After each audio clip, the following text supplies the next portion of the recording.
Hello, hello, hello, and welcome to English Learning for Curious Minds by Leonardo English, the show where you can listen to fascinating stories and learn weird and wonderful things about the world at the same time as improving your English. I'm Alastair Budge, and today we are going to be talking about the story of a man called John Stonehouse. He was a charismatic British politician, once even tipped to be Prime Minister, who made a series of very bad decisions. I won't give too much away, but this is a story that involves politics, the Cold War, sexual affairs, secrets, spies, a beach in Miami, and more. Okay then, the story of John Stonehouse. In the winter of 1974, Britain was a nation grappling with uncertainty and upheaval.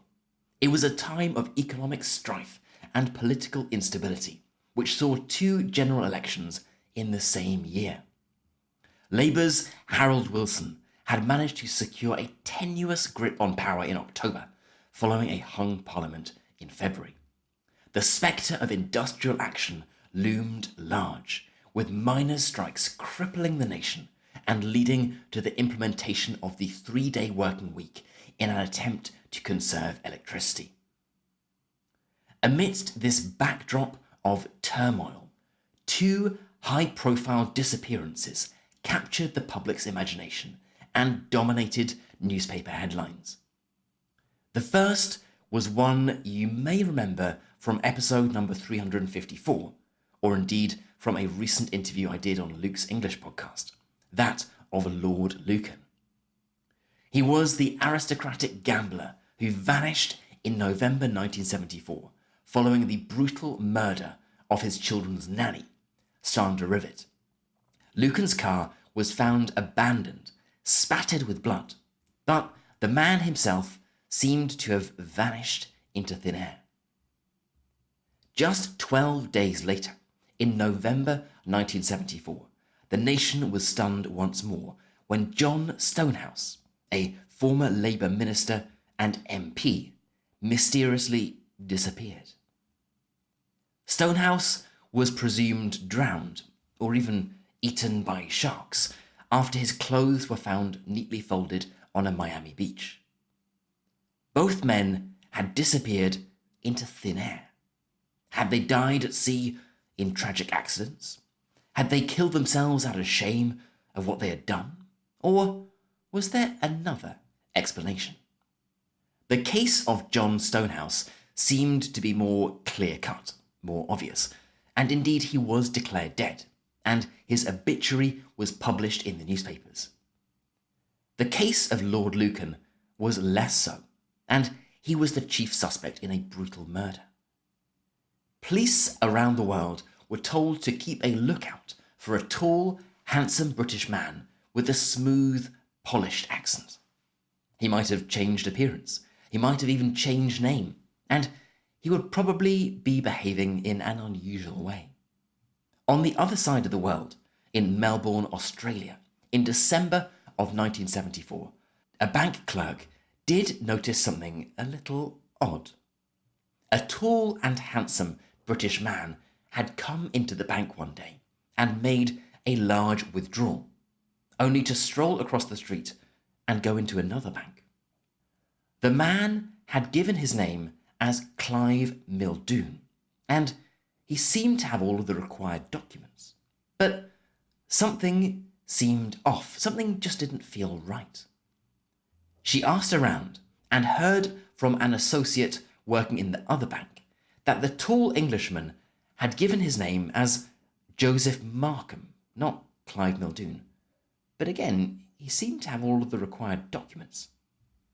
The teller had read about the murdered nanny and the fugitive British aristocrat, and suspected Clive Muldoon and Joseph Markham were in fact Lord Lucan. She called the police, and several days later, the tall, handsome man was tracked down and stopped by the police. The Australians had contacted their British counterparts before making the arrest to ask how they could confirm whether it was indeed Lord Lucan. There was a way, they'd been told. Ask him to pull down his trousers, the British police instructed them. Lucan had a large scar, 30 centimetres long, on his right thigh. Nobody could cover that up. Find the scar, and you found Lucan. So, the Australian police politely asked this man, Clive Muldoon, to pull down his trousers. To their surprise, there was no scar. The man was not Lord Lucan, but if he wasn't the disappeared suspected murderer, who was he? It was only after they consulted photographs of the other high-profile disappearance that year that they made the connection. Clive Muldoon was the spitting image. He was an exact match for John Stonehouse, the Labour politician who had either drowned or been eaten by sharks off the coast of Miami a month prior. Upon further questioning, Clive Muldoon cracked, or rather, John Stonehouse admitted that there was no Muldoon. He had faked his own death and had been living in Australia under a fake name. He was brought back to Britain, bizarrely was allowed to continue as a member of Parliament before being sent to prison a year and a half later. And to think, this was a man who many had tipped to become the British Prime Minister. According to his university classmates, he had had his eyes set on the top job since he was a young man. He came from a politically active family. His father was a trade union leader and his mother was the mayor of Southampton, a city on the south coast of England. John Stonehouse had strong political beliefs from a young age and joined the British Labour Party at the age of 16. After a stint in Uganda, where he worked with cooperative businesses, he entered the world of politics and successfully won a seat as an MP, a Member of Parliament, at the age of 32. He was charismatic, decisive, and principled. People hung on his every word, and soon he found that people clung to him, believing that this was not just a future leader of the Labour Party, but a future British Prime Minister. His political rise was not stellar, but he was rewarded with increasing responsibility. He became the Minister of State for Technology and then something called the Postmaster General, which was a political role related to the post office. When the Labour Party then lost the election in 1970, his ministerial career was over, but he remained a Member of Parliament, representing the constituency of Wednesbury in North Birmingham. He also had a busy life outside politics. He had got involved in numerous business interests, even attempting to start his own bank and profit from London's property boom. He was well known around London for his snappy style, being well-dressed, good-looking and stylish, and he had all of the trimmings of a wealthy and successful businessman. But a combination of bad luck and poor judgment had meant that several of these businesses were heavily in debt, and Stonehouse owed today's equivalent of millions of pounds. He might have looked the part, but his finances were a mess. On a personal level, he had also made some bad decisions. He had been married since 1948, since he was 23. His wife had stood by him while he pursued his political ambitions, and the pair had 2 daughters together. But sometime in the late 1960s, he started an affair with his secretary, a woman 21 years his junior. His wife had discovered the affair, was understandably furious, and had threatened to leave him. So he was in deep financial trouble, his marriage was in tatters, and he was having a now open affair with his secretary, who he had refused to leave even after his wife had discovered the affair. His political ambitions had also been scuppered. They were over, because the then Labour leader, Harold Wilson, had decided that Stonehouse was corruptible, that he could be corrupted. And it is here that we must go into some controversial territory. It would later be alleged that Stonehouse had been spying for Czechoslovakia since the late 1960s. He had been passing the Czechs information about British technology. He'd been asking questions in Parliament that his Czech handlers had passed him. He was a full-on spy, although it was never agreed how effective a spy he was.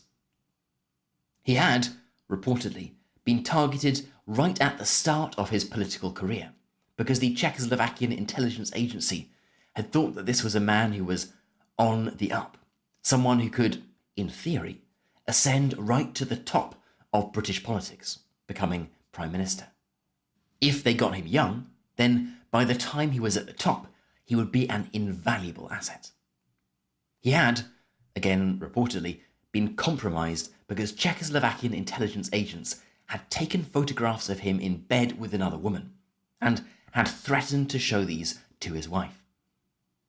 What's more, they had paid him handsomely, which partially helped explain his unusually lavish lifestyle. Now, I should add that he always denied this, and his daughter vehemently denied it in a book from 2021. He was no spy, she says. He was a rabid anti-communist, and the claims that he was one come from his political enemies. Unfortunately for Stonehouse, and for his daughter, there is some evidence to suggest that he was passing secrets to the Czechs. There is a photograph of him strolling around London with a well-known Czech spy, and there is the testimony of a high-ranking Czech spy who had no discernible motive to lie. Anyway, spy or no spy, John Stonehouse was in a bit of a pickle by 1974. He was drowning in debt and was at risk of having to declare personal bankruptcy. And the UK isn't quite as forgiving as countries like the United States when it comes to bankruptcy. If you declare bankruptcy in the UK, there are several things you cannot do, including stand as an MP, as a Member of Parliament. So this was the backdrop to the disappearance of John Stonehouse. He was on holiday in Miami in November of 1974. He had had lunch with a business associate, and the pair had arranged to meet in the bar later that evening for a drink before dinner. Stonehouse had told his friend that he was going to go for a quick swim, and then perhaps do a bit of shopping for his wife and kids. Afternoon turned to evening, and his friend sat waiting in the bar, but there was no sign of Stonehouse. His friend asked around, and the last anyone had seen of him was at about 4 p.m. at the hotel's private beach. Stonehouse was in his swimming trunks. He had handed his clothes to an attendant and waded out into the crystal clear water. And that was the last anyone had seen of him, until he was apprehended on the other side of the world in Melbourne just over a month later. It's now believed that he swam a little out into the water and then swam along the shore to the beach of another hotel, retrieved his getaway kit, which he had stashed earlier, and then made a beeline for. He rushed to Miami Airport. He had a series of fake identities, which he had created from recently deceased members of his constituency, so he was able to get onto flights undetected. And when he was finally apprehended in Australia, he insisted that he'd done nothing wrong. He said that he had been suffering a psychotic episode in which he was trying to escape the problems at home, and that he had tried to commit psychiatric suicide, killing the identity of John Stonehouse and resurrecting himself with a completely new identity. Few people bought this excuse. After some tense diplomatic negotiations, he was eventually extradited to Britain in July of 1975, 8 months after he was found in Melbourne. And there was this utterly bizarre situation in which he was both on trial for the crime of conspiracy, fraud and theft, and acting as an MP, a Member of Parliament. Under normal circumstances, the Labour Party would have most likely dismissed him immediately, but they had a very small majority in Parliament, a majority of only 3 MPs. It was a very tense situation, and although he might have committed a serious crime, they couldn't risk losing him as an MP, otherwise they risked losing political power. Stonehouse clearly thought that he was going to get away with it, and he even proudly announced at his criminal trial that he didn't need to be represented by a professional lawyer. Despite having no legal training, he was going to represent himself. It didn't work. He was found guilty and sent to prison. And this had knock-on consequences for British politics. It meant that he had to resign as an MP. Labour lost its majority and had to form a coalition with the Liberals, which, some argue, cleared the path for Margaret Thatcher's route to power. He ended up serving just 3 years in prison and was released early because of good behaviour and health problems. He died in 1988 at the age of 62, and to his last breath, he insisted he had done nothing wrong and that he certainly had not been a Czech spy. Whether this is true or not, I cannot tell you. But what is undoubtedly true is that this is the story of a man who could have had it all, perhaps would have had it all, but managed to blow it in the most spectacular fashion. He said he'd been overwhelmed and had created a parallel personality for himself. It certainly seems that he lost all grip on reality. He assumed that he could keep both his marriage and his lover, that he could start a new life for himself unnoticed, that he could simply kill John Stonehouse and re-emerge as Clive Muldoon. Perhaps the greatest example of his losing all grip on reality was that he thought he would get away with it. Okay then, that is it for today's episode on John Stonehouse, the potential future Prime Minister who faked his own death. I hope it's been an interesting one and that you've learned something new. As always, I would love to know what you thought of this episode. Are there similar stories of politicians getting into trouble and resorting to desperate measures in your country? You can head right into our community forum, which is at community.leonardoenglish.com, and get chatting away to other curious minds. You've been listening to English Learning for Curious Minds by Leonardo English. I'm Alistair Budge, you stay safe, and I'll catch you in the next episode.